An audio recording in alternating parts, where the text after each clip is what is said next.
రాష్ట్రంలో చంద్రబాబు నాయుడు ఆధ్వర్యంలో నడిచే ప్రభుత్వం ఎంత కక్ష సాధింపుకు దిగజారిందో ప్రత్యక్షంగా మీరందరూ మీడియా వారు మీరే చూడొచ్చు.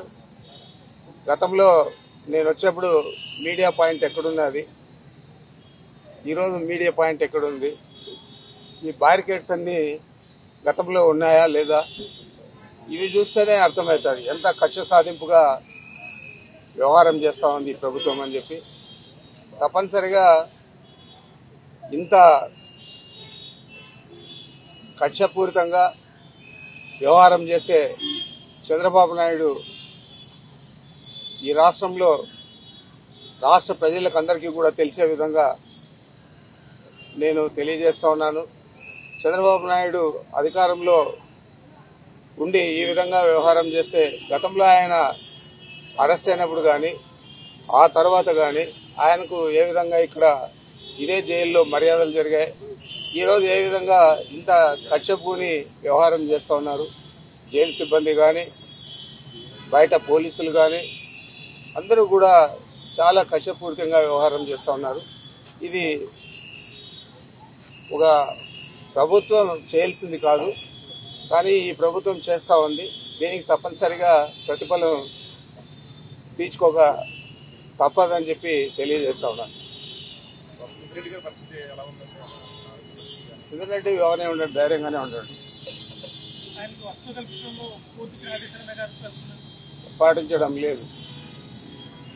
ఆయన ఆ కోర్టులో ఇచ్చిన ఏవి కూడా పూర్తి స్థాయిలో అక్కడ అమలు కావడం లేదు.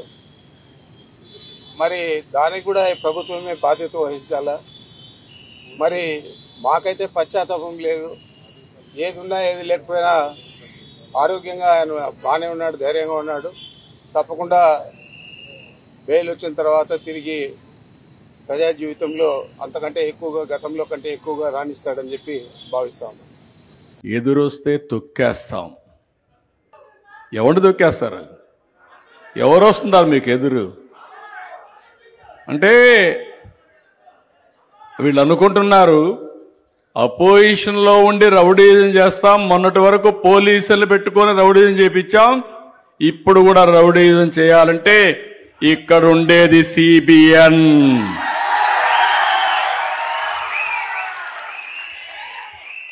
మీరెళ్ళండి, పరామర్శించండి, ఇష్యూ చెప్పండి. నాకు శక్తి ఉంటే ఆ సమస్య పరిష్కారం చేస్తా, ప్రజలకు సమాధానం చెప్తా, కన్విన్స్ చేసుకుంటా. కానీ ఆ పేరుతో రౌడీజం చేస్తా, రుబాబు చేస్తా, పోలీసులపైన దాడి చేస్తా, ఇష్టానుసారంగా నోరు బారేసుకుంటారంటే నోరు మోయించే సత్తా తెలుగుదేశం పార్టీకి ఉంది. నేను డెమోక్రటిక్ గా పోతాను, బలహీనత కాదు. మీరు గుర్తుపెట్టుకోవాలి, తప్పు చేసిన వాడిని నేను ఎప్పుడు కూడా ఒకటి గుర్తుపెట్టుకోండి. 96, 97లో రాష్ట్రంలో ఎన్ని సమస్యలు తమ్ముళ్ళు? కమిట్మెంట్ అంతా కూడా ప్రజా సంక్షేమం, ప్రజల ఆస్తులకు రక్షణ, మా ఆడబిడ్డల శీలాన్ని కాపాడే బాధ్యత నేను తీసుకుంటానని చెప్పాను. ఎన్నికల ముందు మీరు చూశారు, ఎక్కడ చూసినా డ్రగ్స్, ఎక్కడ చూసినా గంజాయి. నేను పూర్తిగా పరిష్కారం చేశానని చెప్పడం లేదు, కానీ ఒకటే చెప్తున్నా, గంజాయి అమ్మినా, గంజాయి తీసుకున్నా, డ్రగ్స్ వాడినా కబద్దార్ జాగ్రత్తగా ఉండండి. ఈ రాష్ట్రంలో మీకు స్థానం లేదు, ఉండదని మరొకసారి హెచ్చరిస్తున్నా. ఎవడైనా సరే మా ఆడబిడ్డల జోలుకొస్తే అదే చివరి రోజు కావాలని మనస్ఫూర్తిగా ఆకాంక్షిస్తున్నా.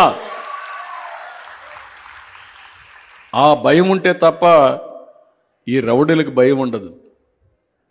అలాంటి రౌడీల్ని ప్రోత్సహిస్తూ తెనాలికి పోతే గంజాయి బ్యాచ్, రౌడీ షీటర్, వీళ్లకు ఒత్తాసు పలుకుతో మీరు రాజకీయం చేస్తే ఈ రాష్ట్రంలో తమాషాగా ఉండదు, సీన్ చాలా సీరియస్గా ఉంటుంది. నేను అందరికీ చెప్తున్నా, దారి తప్పి మళ్ళా పులివెందల మార్కు రాజకీయం చేయాలంటే మాత్రం తోక కట్ చేస్తాం తప్ప ఎవరిని వదిలిపెట్టాం. ఆ విషయాలు వీళ్ళు గుర్తుపెట్టుకోవాలి. ఊరికొకటి తయారయ్యాడు, ఏదో మాట్లాడుతున్నాడు, పర్వాలా మనం కూడా సమాధానం చెప్దాం. కానీ లా అండ్ ఆర్డర్ చేతికి తీసుకుంటే మాత్రం చాలా సీరియస్గా ఉంటుంది.